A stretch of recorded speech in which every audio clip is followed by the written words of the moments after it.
And now on to the southeast draw. Number 1 at Caerphilly Castle, number 2 Cambrian, number 3 Cardiff City, number 4 Cwmbran Celtic, number 5 Kincoed Ladies, number 6 Llanarabon, number 7 Merthyr Town, number 8 Penabont, number 9 Pilks, number 10 Pontypridd Town, number 11 Port Talbot Ladies, and number 12 FAWales Ladies.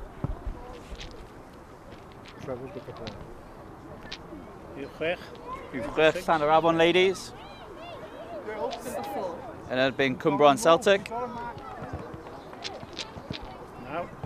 Number 9 Pilks. It's number 1. Against Caerphilly Castle Ladies. Even with it. Number 8 Penabont. Number 10. Against Pontypridd Town. Pimp, number 5. Kincoed Ladies. Number 12. Against FAWales Ladies. Scythe, number 7. Merthyr Town Ladies. Number 2. Versus Cambrian and Clydach. Number 3. Cardiff City.